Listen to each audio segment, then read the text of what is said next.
Okay sir, మీకు స్త్రీ and పురుషులకి ఇద్దరికి మీరు సమానంగా ట్రీట్ చేస్తారా? స్త్రీని పురుషుల్ని ఇద్దరిని సమాన హక్కులు ఉండాలన్నది ట్రీట్ చేస్తారా? హక్కులు అందరికీ ఒకటిగా ఉండాలి. నాకు ముగ్గురు బిడ్డలు, లక్ష్మీ ప్రసన్న కటెను, లక్ష్మీ ప్రసన్న, విష్ణువర్ధన్ బాబు, మనోజ్ కుమార్. ఆస్తులు ముగ్గురికి సమానంగా పంచుతాను. But I give preference for my daughter. అలాగే ఆర్యానా, వివియానా, నివ్యానా. ఆడపిల్లలంటే నాకు ఇష్టం. మగవాళ్ళని అలానే చులకనగా చూస్తాను కదా, నేను మగాడిగా. మరి ఇప్పుడు మనోజ్ బాబుకి, విష్ణుబాబుకి అవరామ్ భక్త అని పేరు పెట్టారు. ఎవరికండి? అవరామ్. ఎవరికి పెట్టారు? విష్ణుబాబు బిడ్డకు ఓకే, అవరామ్ భక్త అని పెట్టాడు. నా పేరు కూడా వచ్చేటట్టు. ఓకే. పురుషుడు ద్వేషిస్తాను, ఆడవాళ్ళనే ఎక్కువ గౌరవిస్తాను తప్పు. అమ్మ నాన్న, అమ్మ నాన్న అంటాం, నాన్న అమ్మాను. బీజప్రధానమా క్షేత్రప్రధానమా అనేవాళ్ళు. మనంతా బీజప్రధానం మన పేరులో ఉంటుంది, తెలుసుగా మీకు. ఇంటి పేరు పెట్టుకుంటాం, ఆ నాన్నగారి పేరు పెట్టుకుంటాం. కాబట్టి ఐ గివ్ రెస్పెక్ట్. అలాంటప్పుడు మరి మంచు ఎక్కువ శాతం ఆడపిల్లకు గౌరవిస్తాను. వాళ్ళందరికీ అప్పుడప్పుడు మా ఇన్స్టిట్యూట్లో కూడా చెప్తుంటాను, ధైర్యంగా ఉండాలి, పెరిగి పందుల్లా బ్రతకద్దండి. ఎవడైనా చెయ్యి పట్టుకున్నా, ఎవడైనా ఎదురుగా వచ్చి నిన్ను ఏదన్నా అన్నా, వాడిని కొడితే 3 పళ్ళు రాలిపోవాలి, లేకపోతే ఒకటే దెబ్బకు వాడు చనిపోవాలి. ఆ విధంగా ఉండండి. నేను ఆడపిల్లలకు ధైర్యాన్ని చెప్తాను. ఒకే దెబ్బ మన 2 దెబ్బ పడకూడదు. అలా ఉండండి ఆడపిల్లలు. సొసైటీలో ధైర్యంగా బ్రతకండి. ఆడపిల్ల అంటే చులకన, వాళ్ళ అమ్మ కూడా వాళ్ళ తల్లిగా. ఎందుకు భయపడతారు మీరు? చాలామంది తల్లిదండ్రులు వాళ్ళ బిడ్డల్ని ధైర్యాన్ని నేర్పించండి మోహన్ బాబు గారు చదువు కంటే కూడా నా విద్యాలయాల్లో చెప్తుంటారు. మగోడు ధైర్యంగా వెళ్ళొచ్చు, ఆడపిల్ల కూడా ధైర్యంగా వెళ్ళాలని గాంధీ మహాత్ముడు చెప్పాడుగా, ఎన్టీ రామారావు గారు చెప్పారుగా. ఈరోజు ఎంతమంది ఉంది, ఎలా ఉంది, ఏం చూస్తున్నాం పేపర్లో. లా ఏంటంటే మన లా, ఒక అమ్మాయిని బలాత్కారం చేసిన వాడిని శిక్ష ఉండకూడదు, జైలు ఉండకూడదు, అక్కడే నిర్దాక్షిణ్యంగా కాల్చి చంపేయాలి. ఆ దుబాయ్లో జరుగుతూ ఉందో, ఇతర దేశాల్లో కొన్ని దేశాల్లో జరుగుతుందో ఆ విధంగా చేయాలి. No excuse. అక్కడికక్కడే, ఇంకా మళ్ళీ వేరే ఉండకూడదు. అలా అంత ఇంపార్టెన్స్ మీరు ఇస్తే కనుక ఇస్తే గనక ఇస్తున్నాను గతంలో అండ్ ఇప్పుడు ఇస్తున్నారు కాబట్టి. అండ్ మీ కూతురు మంచు లక్ష్మికి మీరు అంత గ్రాండ్ లాంచ్ ఎందుకు చేయలేకపోయారు? మీ అబ్బాయిలకు చేసినట్టుగా మీ అమ్మాయికి ఎందుకు చేయలేదు మీరు? ఏమండి, బిడ్డకు పెళ్లి చేసాం. పెళ్లి చేసిన రోజున తనకు ఇంట్రెస్ట్ లేదు. బట్ తను చదువుకున్నది లాస్ ఏంజల్స్లో నెంబర్ 1గా ఎడ్యుకేషన్. దాన్ని ఏదో యూఎల్సీఏ యూసీఎల్ఏ చదువుకున్నది, ఓక్లహోమాలో చదువుకున్నది, స్టేజీ ఆర్టిస్ట్ నేర్చుకున్నది. పెళ్ళైన తర్వాత పెళ్లి చేసి సంసారం చేసుకోవాలి, ఇంక ఇటువంటివన్నీ వద్దు అని అనుకున్నాను.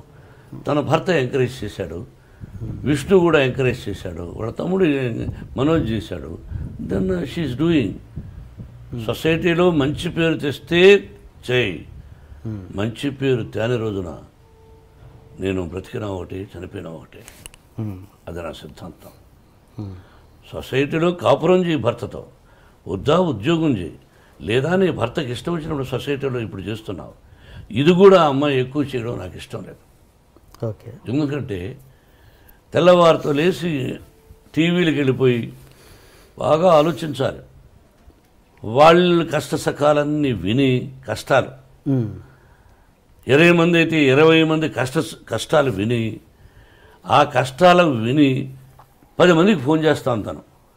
కొంతమంది చూసి స్పందిస్తున్నారు, కొంతమందికి ఫోన్ చేసి అంకుల్ నేను ఫలానా ఇలా సఫర్ అవుతున్నారు వాళ్ళు, మీరేమైనా హెల్ప్ చేయగలరా అంటే 10 మందికి స్పందించే వాళ్ళ గురించి పక్కన వదిలేద్దాం. 10 మందికి లక్ష్మికి ఫోన్ చేస్తాం. దానిలో 5 మంది ఇష్టపడచ్చు, మిగతా 5 మంది ఏమిరా ఈ అమ్మాయి మనం డబ్బులు అడుగుతా ఉంది, ఆ అమ్మాయి కోసం కాదు ఇతరుల కోసమే, ఎందుకంట ఇదేమిటి అని బాధపడుతూ ఉంటారు కొంతమంది. అది ఎందుకు అని నాకు ఇష్టం లేదు. అది నా తత్వం. బట్ యాక్ట్ చేయడం విషయంలో మీకు ఎటువంటి అబ్జెక్షన్ లేదు? 100% అభ్యంతరం లేదు. నేను లాంచింగ్ అనేది ఆ విషయంలో అదేనండి, అందువల్ల లాంచింగ్ చేయలే, ఆటోమేటిక్గా వచ్చేసింది తను. Okay okay okay okay. And ఒక హీరో మనకు సౌత్లో ఉన్నది ఏంటంటే ఒక హీరో కూతురు హీరోయిన్గా రావడం అన్నది ఫ్యాన్స్ ఒప్పుకోరు అన్నది ఒక చిన్న ఇది ఉంది, ప్రాబ్లం ఉంది. అది మీరు ఎంతవరకు ఎంకరేజ్ చేస్తారా చేయరా? ఫ్యాన్స్ ఒప్పుకోకపోతే ఆ అమ్మాయికి ఫస్ట్ పిక్చర్కి అవార్డులు వచ్చినాయి, శభాష్ అనిపించుకున్నది. అట్లా ఏమీ లేదు. హీరో కూతురు అంటే హీరో చాలా గొప్పవాడా? ప్రజల్లో నుంచి వచ్చినట్టుగా హీరో కొడుకులను ఎంకరేజ్ చేస్తారు, హీరో కూతురులను అంత ఎంకరేజ్ చేయలేదు ఫ్యాన్స్. మా విష్ణువర్ధన్ బాబును ఐపీఎస్ చదవమన్నాను. ఈజ్ ఇంజనీరింగ్లో first class student, national player ఆడాడు బాస్కెట్బాల్. విష్ణు తెలియదు, గొప్పలు చెప్పుకొని నేను. విష్ణు నేషనల్ ప్లేయర్గా ఆడాడు బాస్కెట్బాల్ జేఎన్టీయూ యూనివర్సిటీలో. Number 1 student, 95 94. మనోజ్ క్రికెట్ ఆడాడు. వీళ్ళు ఆడారు. మనోజ్ని నటుడు అనుకున్నాను, విష్ణుని ఐపీఎస్ చేద్దాం మంచి ఆఫీసర్ అనుకున్నాను. కానీ వాడికి నటన మీద ఇంట్రెస్ట్ ఉన్నాడు. అమ్మ చెప్పాడు, నీ ఇష్టం నీదన్నా, అంతేగాని నా తర్వాత నా వంశంలో ఉండేవాళ్ళు ఆర్టిస్టులు అవ్వాలి అని కలలో కూడా ఊహించడా. ఓకే, ఇది కాకతాళీయం, ప్రకృతికి తెలుసు. ఓకే, మీరు మీ కూతురు భయపడుతుంటారా? ఎవరికి? మీ కూతురు. ఓన్లీ అమ్మాయికే భయపడతా. ఏ విషయంలో? అన్ని విషయాల్లో నా మీద రాక్షసులాగా ఉంటుంది. ఒకటి ఎగ్జాంపుల్. అన్నీ అంటే ఓ అంటే కోపం ఆ పిల్లకి. నా కోపం ఆ అమ్మాయికి వచ్చింది. ఇంకెవరికి భయపడను. అంత భయపడతాను, అంత ప్రేమిస్తాను. అంటే ఒక ఎగ్జాంపుల్ చెప్పండి, దేనికి భయపడతారు? ఏదైనా 1-1000 ఉంటాయి. రోజులో 10 సార్లు మాట్లాడితే 9 సార్లు నన్ను భయపెడుతుంది, విసుక్కుంటుంది. మీకు ఎంతమంది గర్ల్ ఫ్రెండ్స్ ఉన్నారు సార్? గర్ల్ ఫ్రెండ్స్ పెళ్లి కాకముందు ఉండేవాళ్ళేమో. నేను శ్రీరామచంద్రుడు అని చెప్పను, పెళ్ళైన తర్వాత ఏకపత్ని వ్రతుడు అని చెప్తాను.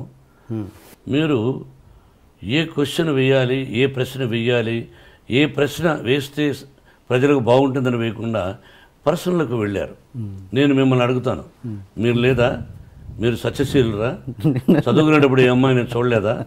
బట్ ఇబ్బంది పెట్టలా. ఏ అమ్మాయిని నేను ఇబ్బంది పెట్టలా. ఆ అమ్మాయికి ఇష్టమయ్యి నాకు ఇష్టమైనప్పుడు ఫ్రెండ్ అవ్వచ్చు తప్ప ఒక అమ్మాయిని బలవంతం చేయడం, ఫోర్స్ చేయడం, ఫోర్స్గా వెంటబడడం, టార్చర్ చేయడం, వాళ్ళని కూడా కాల్ చేయాలి. సో ఏదన్నా పెళ్ళికి ముందే జరిగింది? పెళ్ళైనా జరగలేదు, మళ్ళీ మళ్ళీ వేస్తున్నారు. తలకేస్తే ఈ మధ్యనే ఒక అతను చేశాడు, తలకేస్తే మనకేస్తే తలకని. పర్సనల్గా డీప్గా ఉండేవాడు మీరు చెప్పగలరా? ఒక పత్రికాధిపతి అనవచ్చు, మీరు ఒక టీవీ అధినేతగా ఉండొచ్చు, మీ ఛానల్కి మీరు అధినేతగా ఉండొచ్చు. మిమ్మల్ని కూడా నేను ఇంటర్వ్యూ చేస్తాను, దిమ్మ తిరిగి మళ్ళా భోజనం కూడా చేయలేరు. తర్వాత మీ ఇంటికి మీ వైఫ్ కూడా రానివ్వదు. అలా అడగగలను నేను. మరి మీరు మమ్మల్ని వేస్తారు, మేము మిమ్మల్ని వేయకూడదు. మీరేమైనా దేవుళ్ళ? మీరేమి ఇలా వేయచ్చు అంటే మీరు సత్యశీలురా? శ్రీరామచంద్రుడా? సత్యహరిశ్చంద్రుడా? కాదు, మీకు కూడా ఎన్నో ఉన్నాయి. మేమేందుకు ఖాళీగా దొరుకుతామని? ఖాళీగా లేవు. నటులు ఖాళీగా ఉండడం. ఏదో వేద్దాం, ఒక సంచలనం క్రియేట్ చేద్దాం, అదే టీవీలో 20 సార్లు వేద్దాం అని మీ ప్రశ్న అది. కాదండి, ఈ వయసులో ఒక విద్యాలయాలు పెట్టుకొని నేను ఒక 14,500 మంది స్టూడెంట్స్ నా బిడ్డలుగా చూస్తూ ఈ రోజున మీరు 40 నాకు పెళ్ళి దాదాపు 30 సంవత్సరాలు అయింది. అంతకుముందు ఎప్పుడో ఎక్కడో ఏమిటో అని సంఘటన గురించి ఇప్పుడు అడగడం అన్నది అప్రస్తుతం, మర్యాద కాదు. మీరు అడిగారు, ఆన్సర్ చెప్పాను. మీరు వేయచ్చు, భయపడను, భయపడదలుచుకోలేదు.